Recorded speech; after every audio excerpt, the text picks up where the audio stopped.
This obese woman was rejected for the fifth time and was about to end her life. But then a lone rancher stopped her, and everything changed. He found her at the river when the water ran brown with spring melt and the wind blew like it had a grudge. She was standing in the shallows where the current shouldered past his north fence, boots sunk to the ankle, skirt heavy with mud, chin lifted toward nothing. Her eyes were rimmed red, and her hands trembled like a colt on first legs.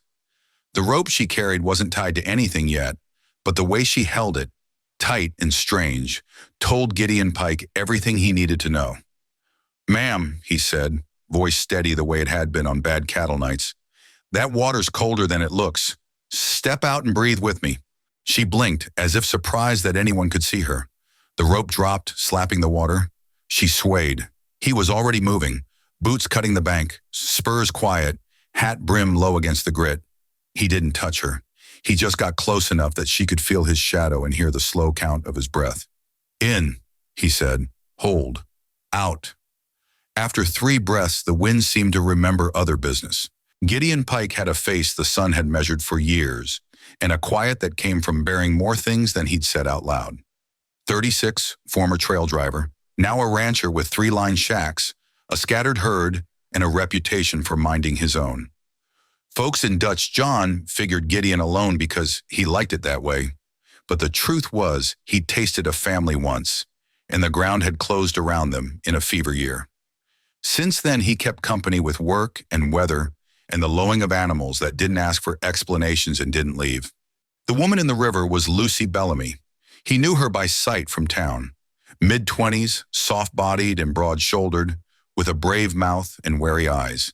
She wore her hair in a sensible knot and moved with a careful grace that suggested she understood how rooms change when she enters them. 5 suitors had come and gone, if store gossip could be believed, each departure leaving a new layer of laughter she pretended not to hear. The last had been yesterday, a blacksmith with quick hands and a cruel laugh who told her, too loudly, that she'd make a fine mother but not a fine wife. She had walked out of town with her head up and her heart unraveling.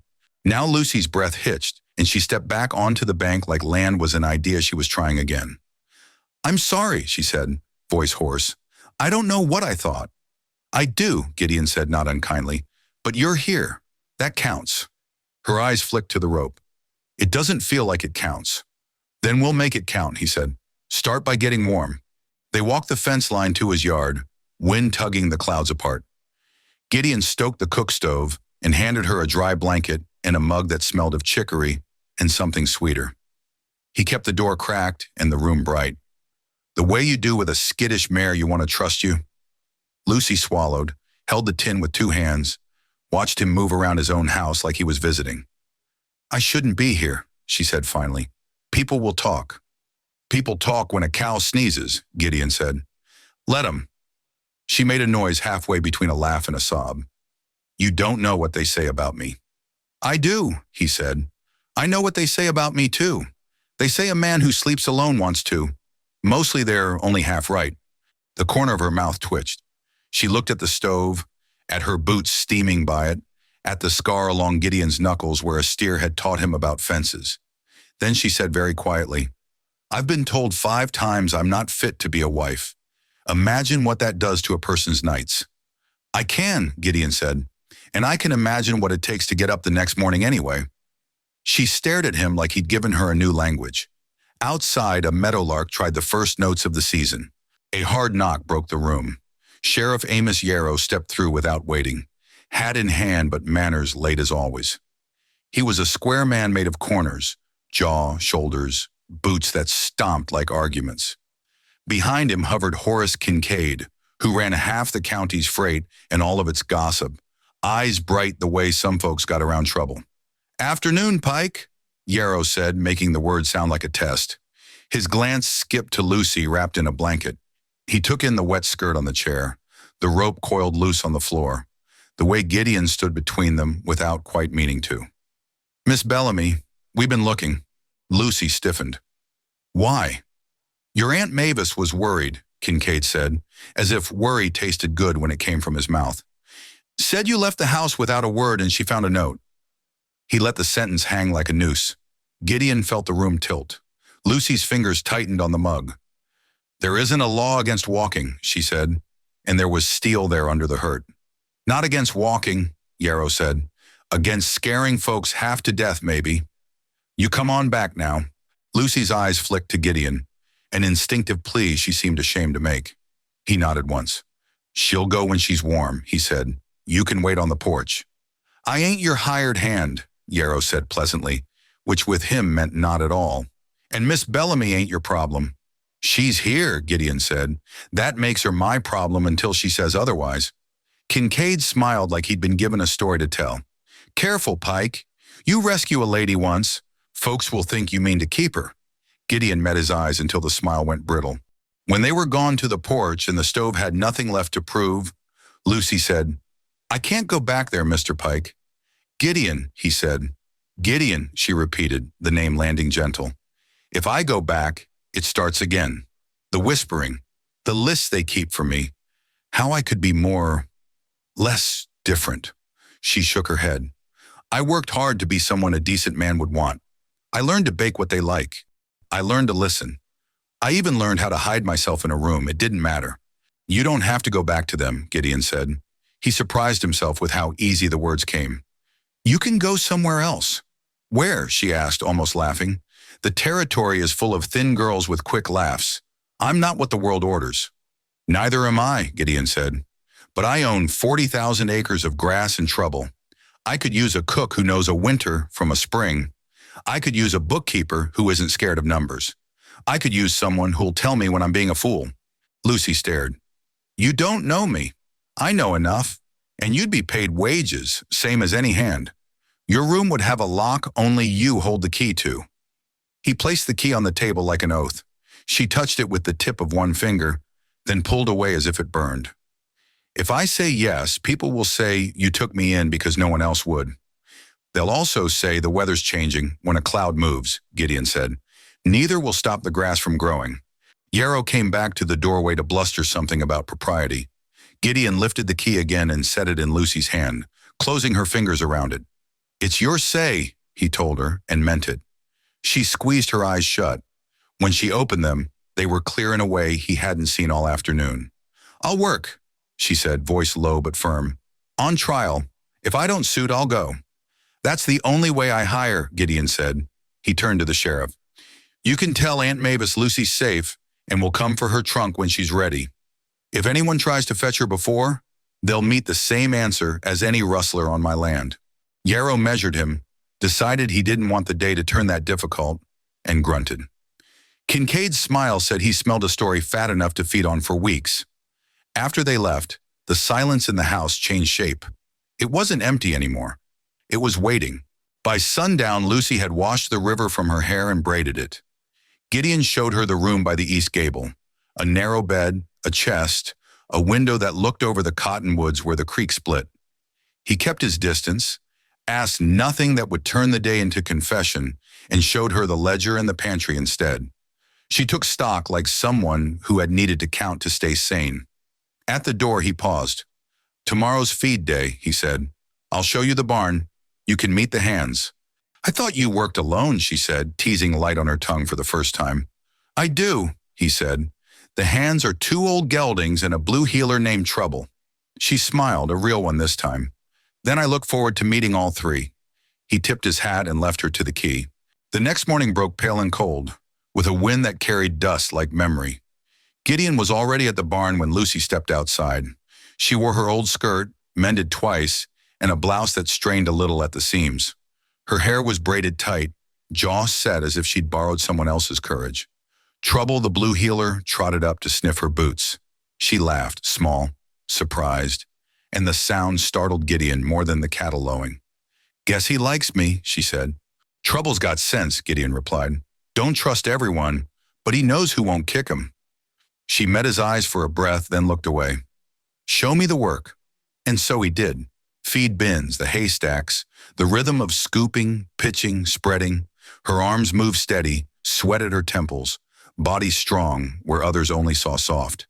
Gideon watched the cattle drift toward her voice.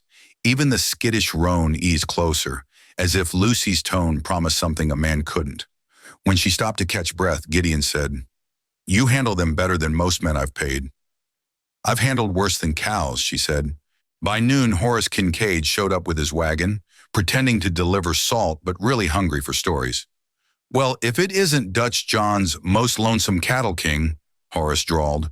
His eyes slid to Lucy hauling a bucket. And Miss Bellamy, right here. Word in town is you ran off dramatic, and now look, you're keeping house for Gideon Pike. Didn't take long. Lucy stiffened, knuckles white on the bucket handle. Gideon stepped forward, blocking the line of Horace's smirk. She works here, Gideon said evenly. That's all anyone needs to say. Horace laughed. Oh, I'll say plenty. Town likes a tail, Pike, and this one's got legs. 5 men wouldn't marry her, so she finds herself the one man who won't marry anyone. Gideon's voice dropped low. Careful. Horace tipped his hat with mock sweetness. Just neighborly concern. He drove off, dust rising behind. Lucy's face burned. You see? That's what follows me everywhere. Gideon shook his head. What follows you is courage enough to stay standing. Let him talk. He doesn't own your truth. That night, Lucy sat at the ledger by lamplight, scratching neat numbers while Gideon repaired a bridle. The house no longer felt hollow. The silence between them had shape, not absence. She looked up once, catching him watching her hands. What? Your columns are straighter than mine, he said. Her mouth curved. Numbers don't laugh at you when you get them wrong. He held her gaze. Neither do I. The air seemed to thicken, warm, but Lucy lowered her eyes before it could be more. 2 days later, Sheriff Yarrow returned, this time with Aunt Mavis Bellamy at his side, her lips pinched into a weapon. Mavis claims her niece's reputation suffers here, Yarrow said. Mavis jabbed a finger. You've trapped her, Gideon Pike. The town says you keep her for sin. Lucy's face drained. Aunt, you come home this instant, Mavis snapped. You'll not shame us further. Gideon stepped closer, calm but iron in his tone. She's free, she's earning, and no one here forces her. Lucy swallowed, trembling, then straightened. Aunt, I chose this. I choose to work here. I won't come back. The older woman gasped as if struck. Ungrateful girl. She turned, skirts snapping, and stormed away. Yarrow lingered, eyes narrowed. Pike, you're stirring a hornet's nest. Town won't stay quiet. Then town better get used to noise, Gideon said. That night, Lucy found Gideon on the porch, staring at stars too bright to hold. You didn't have to stand up like that, she said. Yes, I did, he answered. Silence stretched until he added, I once had a wife. Fever took her, and the boy she carried. Lucy's breath caught. I'm sorry. After that, I kept to myself. Thought I'd never have to bury anyone again if I never let them close. He exhaled slow. Then you showed up at my fence. Her hand hovered, then settled on his arm. You didn't bury me. You saved me. For the first time in years, Gideon let someone's touch stay. Weeks passed. Lucy grew stronger, laugh easier, numbers steadier. Gossip still swirled in town, but the ranch had its own weather. One evening, Gideon rode back to find Lucy at the fence, eyes shining. Look, she said, pointing. Trouble had cornered a coyote, but instead of snarling, the dog held ground until the predator slunk away. You don't have to fight everything, Lucy murmured, watching the animal retreat. Sometimes just standing firm is enough. Gideon looked at her as if she'd spoken to his own wound. In that moment, he realized he didn't just want her working beside him. He wanted her with him. But the town's whispers sharpened. Kincaid spread stories at the saloon. Men joked crudely. A few even rode near the ranch, shouting insults. One morning, someone left a dead crow on the fence post, a warning wrapped in mockery. Lucy's face crumpled at the sight. They'll never let me live. Gideon lifted the bird, tossed it into the brush, and said, Then we'll outlive them. Yet inside, he knew a storm was building. Spring's thaw gave way to early summer, and Dutch John readied for its annual fair, a scatter of stalls, fiddles, and more liquor than law. Gideon hadn't meant to ride in, but Lucy wanted supplies she couldn't get through freight. She dressed carefully, a fresh calico that hugged her waist and shoulders, hair braided with a ribbon. Her eyes shone nervous but hopeful. For an hour, things seemed almost normal. She bartered flour, traded eggs, even smiled when a child tugged her sleeve to ask about her basket cake. But then Horace Kincaid spotted her, whiskey on his breath, story on his tongue. "Well, look at that," he crowed. "Pike's charity case out buying ribbons.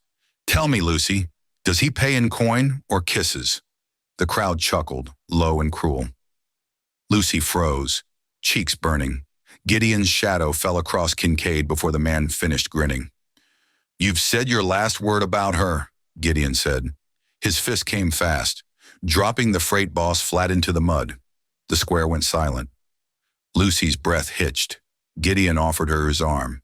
She took it, trembling, and together they walked through the hush of a town that suddenly remembered its teeth. Back at the ranch that evening, Lucy sat silent by the stove, twisting her ribbon between fingers. Gideon worked the cinch strap on his saddle, but felt her hurt like it was stitched into him. "You shamed him for me," she said finally. "I stopped him," Gideon replied. "That's all." "No," she whispered. "No one's ever stopped them before. Not once." She turned her face up, and Gideon saw the truth of what she meant. Slowly, as if asking permission, he touched her cheek. She leaned into it, and then, tentative, trembling, they kissed. Not desperate, not stolen. Just two people finding breath where they thought none was left. When they pulled apart, Lucy smiled through tears. "I thought I was unworthy of love." "You were just waiting for the man who knew better," Gideon said. For weeks after, they worked side by side with a new quiet joy. Gideon showed her how to mend tack. Lucy taught him tricks with ledgers that saved coin. They cooked together, ate together, sat on the porch under stars that didn't judge. Trouble barked less. The cattle settled more. Even the house seemed to lose its emptiness. But peace in the West never held. Horace nursed his jaw in pride, whispering poison louder. "Pike's keeping a whore," he told the saloon. "She's fat enough to breed him heirs and dumb enough to think it's love." The ugliness spread. A handful of hot-headed men decided it was their duty to rescue Lucy from what they painted as shame. One dusk, Lucy found a note shoved under the door. "Leave Pike's ranch or we'll burn you both out." Her hands shook as she handed it to Gideon. "They mean it," she said. He crumpled the paper. "Then let them come. I've buried worse." But she saw the shadow in his eyes. He was ready to fight, maybe even die. It happened on a storm night. Thunder rolled low, rain slashing sideways. Gideon was in the barn calming the geldings when shots cracked from the ridge. Bullets splintered the corral rails. Spooked cattle bolted, lightning flashing them wild-eyed into the dark. Lucy screamed his name from the porch. He ran through rain and gunpowder stink, shoved her down behind the trough as lead tore shingles above. Trouble barked, furious, until a stray bullet silenced him mid-growl. "Trouble!" Lucy cried, but Gideon pulled her tight. "Stay down." The attackers fled when the storm thickened, but by then one barn wall smoldered with fire and half the herd scattered into night. When the smoke cleared, Gideon's jaw was stone. Lucy wept into his chest, grief spilling with the rain. They had crossed a line. Town wasn't just talking now. It was hunting. In the days that followed, Lucy couldn't shake the image of trouble falling, the barn burning, Gideon's face hard with battle. "They'll never stop," she said. "It's me they hate. If I leave, you'll be safe." "No," Gideon said, voice rough. "Don't you ever believe that. They hate me too. My silence, my land, my freedom. You're just what they use to hurt us." "But I can't let you lose everything," she whispered. He took her face in both hands. "Lucy Bellamy, you were standing in a river rope in hand the day I found you. If you walk away now, that rope wins, and I won't let it." Her tears broke, but his words planted deeper than fear. The next morning, with dawn gold over wet fields, Lucy made a choice. She stepped onto the porch where Gideon saddled a horse and said, "Teach me to shoot." He looked at her, measuring. "That's not who you are." "It is now," she said. For the first time, Gideon smiled, not because it was easy, but because she had chosen to stand beside him, no matter the storm. Gideon set bottles on the corral fence, 3 glass throats catching morning light. Lucy stood 10 paces back with a borrowed colt, feet planted, jaw steady. Wind tugged her braid, and the cottonwoods whispered like a crowd. She lifted the pistol, breathed once, and fired. The first bottle burst, the second wobbled, the third stayed whole. Again, she said, surprising them both. He reset the glass. Rain had scoured the country clean, but soot still smudged the barn's west wall where fire had licked. A fresh mound of dirt near the cottonwoods marked the spot where trouble slept. Gideon had carved the name into a scrap of cedar and set it upright. Lucy paused to touch it each time she moved from target to table, a small reverence that made Gideon's chest ache. She fired again. 2 bottles shattered this time. She exhaled through her nose, fierce and focused. "Don't fight the kick," Gideon said gently. "Let it walk through you." She adjusted her shoulders and tried a third volley. All 3 bottles broke like brittle clouds. Lucy lowered the colt. "I don't want to be hard," she said softly. "I just don't want to be helpless." "You're not," Gideon said. "Not anymore."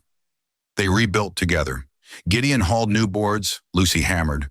She sketched supply lists at the table, wrote to the freight line that wasn't Kincaid's, and set aside coin in a jar labeled seed, as if daring the future to come. Sheriff Yarrow stopped by twice and left with nothing to arrest but his worry.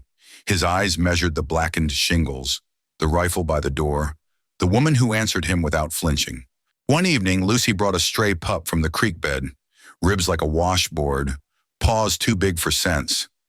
"We can name him Mercy," she said, smiling when the dog yipped at the sound. Gideon raised an eyebrow. "For a he." "Mercy's not a size," she answered, "and it isn't a gender either." The pup slept under the bed and woke the house with ridiculous snores. Somehow that sound stitched the nights together again. Word came quiet from a ranch hand loyal to Gideon from trail days. He rode in at dusk, hat low. "Kincaid's raising men," he said. "Says he'll clean the county of shame this Saturday when the moon's thin. They plan to drive your herd and burn what's left." Gideon nodded once, the way a man does when the new cuts line up with the old scars. "How many?" "Half a dozen, maybe more. A few boys who want to be men by acting like wolves." Lucy listened from the porch. The pup gnawed a rope at her feet, oblivious.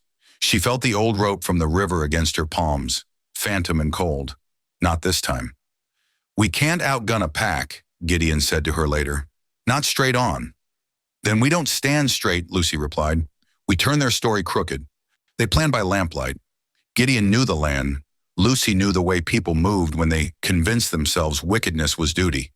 They would shift the herd into the box draw before dusk, pull the rails behind, and lay false sign toward the boggy flats. Gideon would take the high ridge with the long gun. Lucy would light a decoy fire at the old line shack to pull the men wide, then cut their cinch straps when they dismounted to gloat.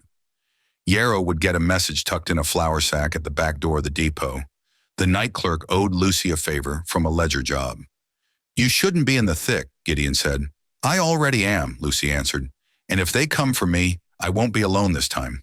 The moon rose thin as a shaving. Wind hushed the grass.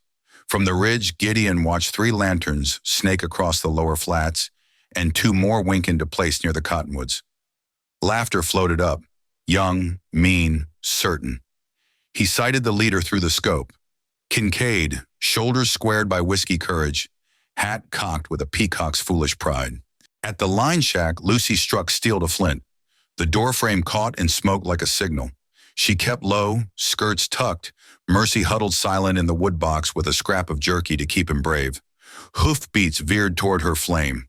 She slipped out the back and moved along the shadows to the remuda, where the raiders had tied their horses. A knife flashed in her hand, quick and sure. 1, 2, 3, cinch straps sliced enough to fail under pressure.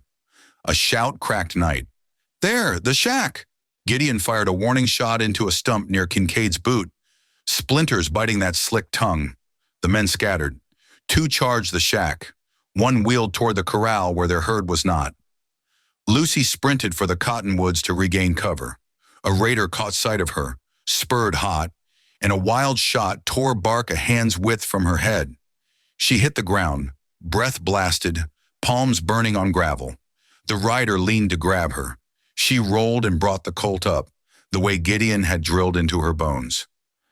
"Don't," she said. He didn't. Something in her eyes told him she would shoot. He twisted to backhand the gun from her grip and tumbled when his saddle slipped free, the cut strap dumping him into the dirt. His horse bolted. Mercy burst from hiding and sank brave puppy teeth into the man's boot. The raider yelped. Lucy ran. Kincaid, red with rage and sputtering ash, found a voice.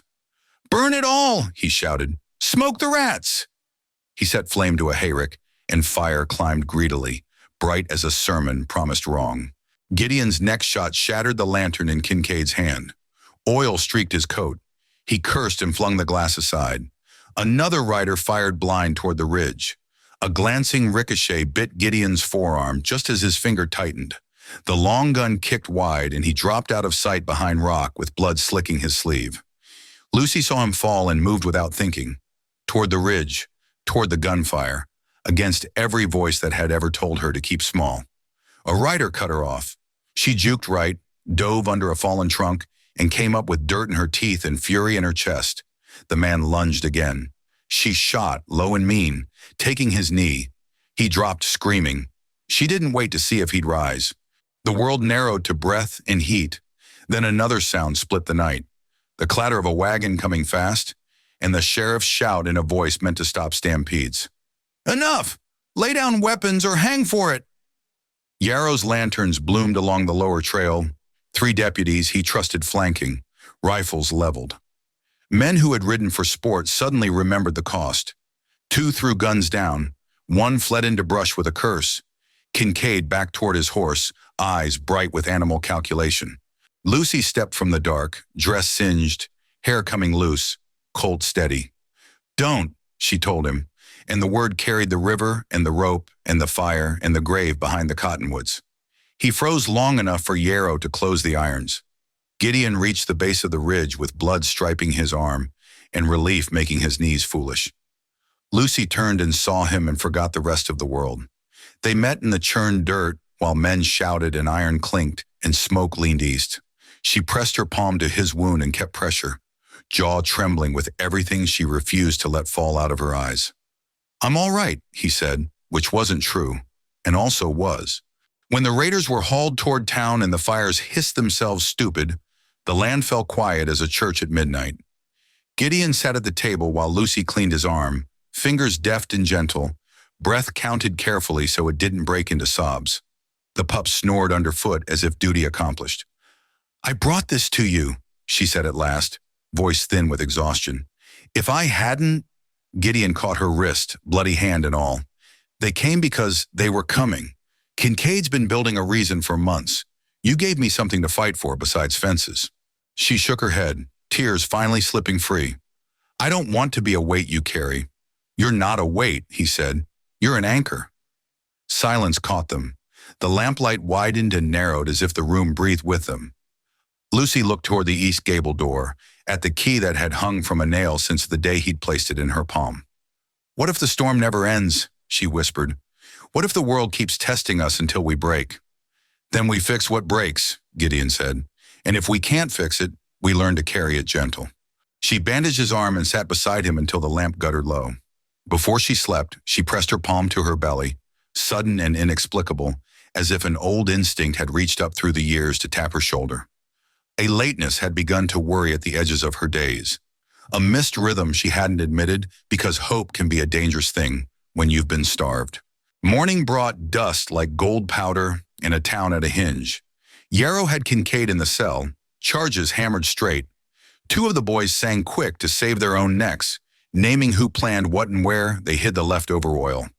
The sheriff rode out to the ranch before the town could swarm and said gruffly to Gideon, "You'll have allies now that they smell a victor. Trust few." He shifted in the saddle, awkward as a teenager. "And, Miss Bellamy? You shook a coward loose from himself last night. It'll go smoother when the judge asks for names because you did the right thing," he added.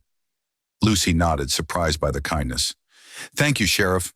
Word spread fast that Kincaid would face a hearing at sundown in the meeting hall, quicker than a court, slow enough to gather every tongue. Yarrow posted 2 guards and kept the doors open, air hot and stale with judgment. Gideon wanted to keep Lucy home, safe within the line of cottonwoods and the sound of Mercy's ridiculous breathing. Lucy dressed instead in her plainest blouse and best resolve. "I won't let them talk about me like I'm not there," she said. "Not anymore." They walked into a room of stairs. Aunt Mavis sat near the front, mouth clamped shut like a trap that had bitten itself. Men who had laughed in the saloon watched Lucy take her seat and looked away fast when she met their eyes. Kincaid stood to speak, oiled and oily, rolling language between his teeth like dice. He called the attack a misunderstanding, a righteous attempt to protect a woman from a predator. He painted Gideon as a spider and himself as a broom. Yarrow's face didn't move.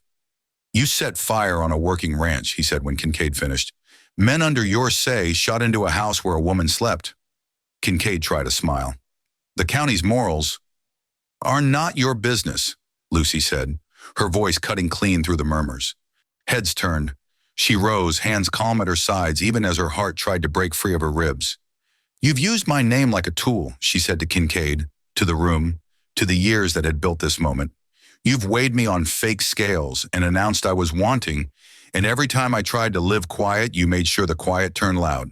She took a breath. "No more." Someone snorted. "Big girls always think." Yarrow slammed the butt of his rifle into the floor. The sound rang. "She speaks," he said. "You listen." "You." Lucy looked at Gideon then, and the world steadied under her feet. "I stood in a river with a rope and thought I was finished," she said. "Gideon found me, and he didn't ask me to be smaller to fit his life. He gave me a key. He gave me work. He gave me a chance to belong to myself. And now I have something else." She put a hand over her belly, small, almost shy.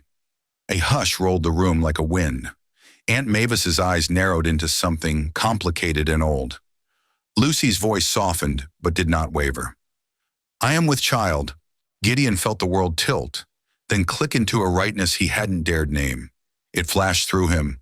Trouble's grave, the fire, the night, the whole stubborn path, and settled as a warmth so deep he had to hold the back of the bench to stay upright. Kincaid tried to twist it. "See? Shame." Yarrow's stare cut him off. "Shame's on the man who hired boys to do his burning," he said flat, "and on the men who laughed while a woman found her courage." He turned to the crowd. "The law will handle the rest." The meeting broke not with cheers, but with a different kind of quiet. The kind that happens when people realize the story they've been telling each other doesn't fit anymore. Some slipped out, avoiding Lucy's gaze. A few came to murmur clumsy apologies. Aunt Mavis approached last, moved as if each step cost. She stopped a yard away. "You're certain?" she asked, eyes flicking to the hand still resting on Lucy's middle. Lucy swallowed. "Yes." Mavis's mouth trembled before it found its familiar line. "I thought I was protecting you," she said stiffly. "From loneliness, from being laughed at, from yourself." "You were protecting your own fear," Lucy answered, but not unkindly. "I'm done carrying it." Mavis's face crumpled for a heartbeat, then smoothed. "I don't know how to be different," she whispered. "Start small," Lucy said. "Start by believing me when I say I'm happy." Mavis nodded once, as if signing a hard treaty, and stepped aside. Gideon and Lucy walked into the evening as the sky took on the color of peaches and ash. He didn't trust his voice, so he took her hands, big and sure, around hers. She laughed and cried at once, which is a sound the earth understands. They rode home under stars. Mercy leaned against Lucy's boots on the porch like a guardian who believed himself vast. Gideon touched her belly, and the gesture felt holy in a way that didn't need a church. He spoke then, simple. "Stay, for real. Marry me when you're ready, or don't and just stay. We'll raise this child in a house that knows the shape of love either way." Lucy smiled. "Yes," she said. "Yes to all of it." Summer thickened. The herd found its rhythm. Smoke from the burned hayrick sweetened into memory and drifted off. Gideon's arm healed to a scar that would talk when the weather changed. Kincaid left the county in a wagon with a deputy and a man carrying a paper stamped by a judge. The boys who had ridden with him spent weeks hammering replacement rails for Gideon and every fence they'd cut in their foolishness. Yarrow saw to it with a patience that wore them thinner than jail would have. Lucy hung shirts on the line and paused to watch swallows carve the air. The world smelled of cut hay and coffee and the saddle soap Gideon used without thinking. Sometimes she laughed to herself for no reason, and pressed her palm to the secret she carried, listening for nothing she could hear and everything she could feel. They rode fence together in the amber hour. Gideon would point with his chin, and Lucy would nod like they had a language without words. Near the cottonwoods they always stopped. Gideon would rub the cedar marker with his thumb, and Mercy would sit, head cocked, as if paying respects. They didn't speak, but they remembered. Some things you ride past, some you ride with. On nights when the wind curled friendly at the eaves, Gideon played a low line on a borrowed harmonica, and Lucy hummed along. There were no grand speeches, only the small choices that make a life. A second cup poured, a chair pulled close, a hand reached across the distance that used to be a wall. When autumn's first cool brushed the grass, Lucy woke before dawn and found Gideon on the porch, coffee steaming, eyes out over the pasture. She wrapped a shawl and sat beside him. He put his hand on her belly and felt a movement like a fish in a pond, quick and secret. His breath caught, and the sound he made might have been a prayer if he'd kept such things in his pockets. "Hello there," he murmured to the life beneath his palm. "We've been waiting for you." Lucy leaned her head on his shoulder. The sky lightened. Somewhere across the pasture, a calf bawled, a gate creaked, and the day started over with the stubborn grace of this strange, beautiful world. They rose not because the work demanded them, but because life did, and they stepped into it together, two people who had once been certain they were alone, now carrying proof that love can grow in places everyone swore were barren. Snow came early, not heavy at first, but mean, sharp flakes that stung the face and froze mud to stone. Gideon moved the cattle closer to the box draw where cedar cut the wind. Lucy quilted during long evenings, Mercy curled across her feet like a hot stone. The fire cracked and hissed, and each night Gideon set another log as if daring the cold to enter. Lucy's belly had rounded enough that her skirts needed letting out. She caught Gideon watching once, his slate gray eyes soft with awe. She laughed nervously. "You stare like I'm a miracle." "You are," he said, so quiet she almost missed it. But the season wasn't gentle. Flour dwindled faster than freight arrived. When the wagon finally came, it was driven by a new boss, Kincaid's cousin, lean-faced, carrying his bitterness like a ledger that still needed balancing. "You owe the county for protection," he told Gideon, glancing at Lucy's shape as if it were proof of scandal. "I owe nothing but coin for good," Gideon said. His hand rested casually on the rifle by the porch rail. The man spat in the snow and drove off, but the message lingered. Winter wasn't only in the weather. Lucy insisted on working despite Gideon's protests. She hauled water, chopped kindling, and kept ledgers sharp.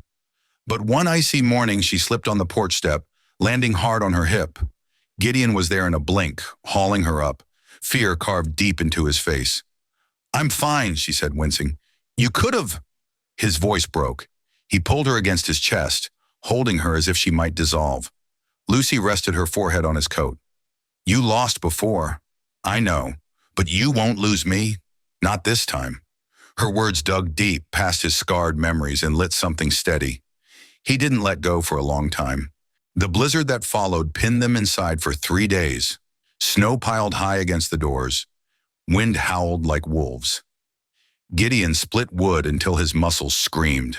Lucy cooked sparse meals, each one stretched with careful hands. They spoke more than ever. About the boy Gideon had lost, about the ways Lucy's aunt cut her down, about the future neither had dared sketch until now. At night, Gideon lay awake listening to the rhythm of Lucy's breath, his hand often finding hers under the quilt. Outside, the world wanted them small and silent. Inside, they built something louder than any gossip. When the storm broke, Yarrow trudged up the ridge with a message. Town had started saying Gideon locked Lucy away, pregnant and shameful. He asked if they wanted to come speak against it. Gideon's jaw hardened, but Lucy answered first. "No," she said. "They can talk. I'll keep living." "That'll be my answer." The sheriff studied her a long moment, then tipped his hat with respect. "That's stronger than bullets sometimes." By late January, Gideon couldn't hide his awe each time Lucy placed his hand on her belly, and he felt movement. "Strong already," he murmured once. "Like his father," Lucy said with a smile. Gideon swallowed. "Or her mother."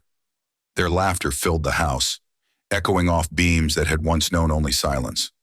Mercy barked at the sound, tail thumping, as if agreeing. That night, Gideon found himself humming while mending tack. Lucy watched, head tilted. "You're happy," she said. He looked at her, at the life they were building, at the life growing inside her. "I'd forgotten how," he admitted. She leaned across the table and kissed him. "Then we'll keep reminding each other." The thaw came too fast, turning snow into mud and rivers wild. The freight boss returned, this time with 2 riders. "Your land strangles the creek," he accused. "You're stealing water that should feed town." Gideon stood on his porch, rifle across his arms. "Creeks run this way longer than any of us been breathing." Lucy stepped out beside him, heavy with child but fierce-eyed. "Don't use me as excuse for theft," she said. The riders shifted uneasy. The boss sneered. "Pregnant and mouthy. That child will starve when Pike loses this ranch." Gideon's jaw clenched, but Lucy's voice cut sharper. "Then we'll teach it to live off love before greed." The men left, but the war over land and water had only begun. That night, Gideon broke. "What if they take it all? The herd, the land. What if I can't keep you safe?" Lucy cupped his face, forcing him to look at her. "Safety isn't walls or rifles, Gideon. It's knowing we face the storm together." He trembled, old grief clawing out. "I buried a wife once. I can't—" "You won't," she said firmly, "because I am not leaving you, and you are not leaving me." For the first time, Gideon let himself cry in her arms, and she held him like the world had been waiting for this moment.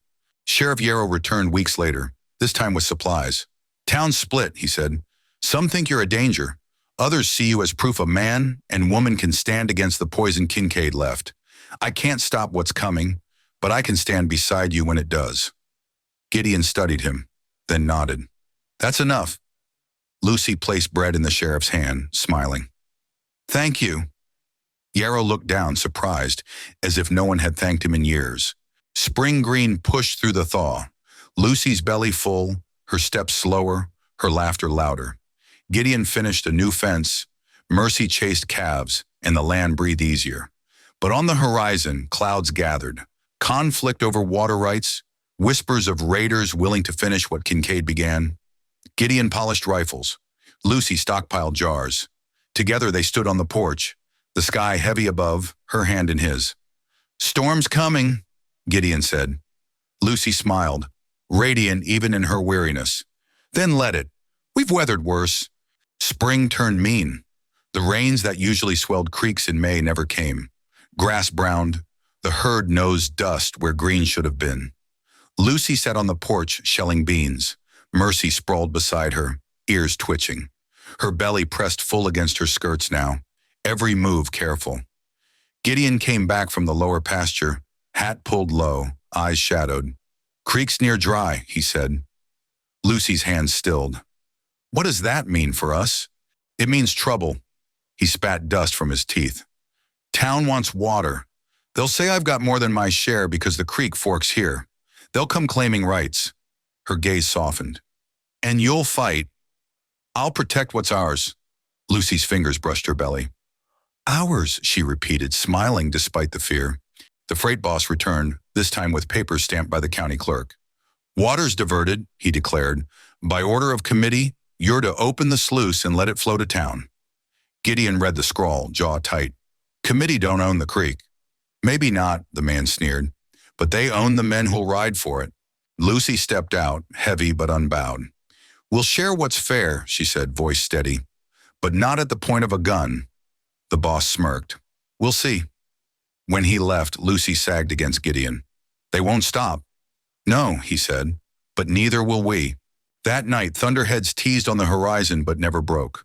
Lucy rose to fetch water, then gasped, hand flying to her belly. Pain sliced through her, sudden and sharp. She doubled, nearly falling. Gideon caught her, panic slamming his chest. "Lucy!"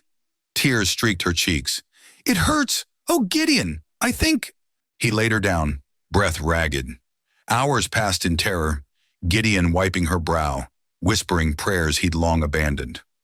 Finally the pain eased, leaving her exhausted, trembling but alive. The child still moved, faint but real. Gideon pressed his forehead to hers. I thought, I thought I'd lose you both. Lucy's weak smile held iron. Not yet. We're still here. That night Gideon wept silent tears into the crook of her neck, holding her like she was the whole world. Because she was. Days later, while Lucy rested, Gideon rode to Trouble's grave. He knelt by the cedar marker, hand pressed to the dirt. I buried too much, he whispered. I told myself I'd never love again, never risk it. But she came to my fence and I can't stop it now. If I have to fight the whole damn county, I will. Just don't take her from me. The wind stirred soft through cottonwoods as if giving answer. Gideon rose, straighter than before. The riders came at dawn, half a dozen, rifles slung, the freight boss at their lead. Last chance, Pike, he called. Open the sluice or we open fire. Gideon stood on the porch, rifle in hand.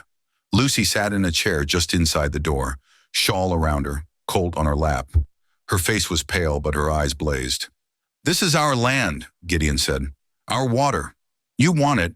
Come take it. The men shifted, uneasy. They'd heard stories of Pike's aim, and word had spread of Lucy Bellamy's iron will. The boss sneered, raising his hand. Before he could drop it, a new voice rang out. Stand down. Sheriff Yarrow rode in with 3 deputies, rifles leveled. Law's here now. Anyone fires, they hang.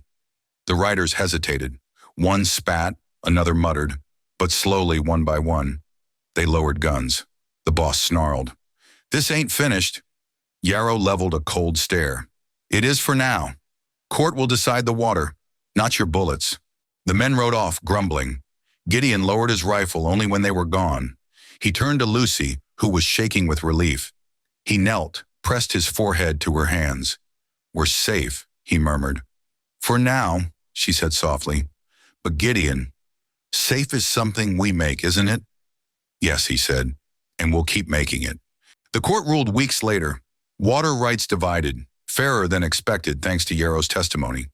The freight boss left the county, bitter but beaten. The land greened again with late rains. Lucy's belly grew heavy. She moved slower, laughed easier, eyes always warm when they found Gideon. Nights they sat on the porch, her hand in his, Mercy dozing at their feet. Gideon's arms stayed curled protectively around her, as if he could hold back time itself. One twilight, Lucy caught Gideon staring at her again. You still look at me like I'm a miracle, she teased. You are, he said. Not just for me, for this land, for this life, for the child who'll never doubt they were wanted. Tears brimmed in her eyes. Then promise me, whatever comes, we'll raise them with love bigger than the world's hate. I promise, he said, kissing her hand as if sealing an oath. Late summer heat ripened the prairie grass. Lucy lay in bed, Gideon beside her, hand resting on her belly. The child kicked once, strong, sure. Gideon laughed, real, unguarded, alive. Lucy smiled, eyes shining. See? Already stubborn. Like the mother, Gideon said. Like the father, she countered. They laughed together, and for once no shadow followed. Morning light spread across the pasture, golden and wide. Gideon saddled the gelding, Lucy leaning on the porch rail, belly full with life, smile steady. You'll be back by supper, she asked. By supper, he said, tipping his hat. He rode out into the land that had tried to break him, into the world that had tried to bury her. Behind him, Lucy stood with one hand on her belly, the other shading her eyes, watching the man who had stopped her from ending her life and instead given her a new one. The land stretched endless. The sky breathed wide, and together they carried proof that even in the hardest country, love can take root, grow strong, and bear life.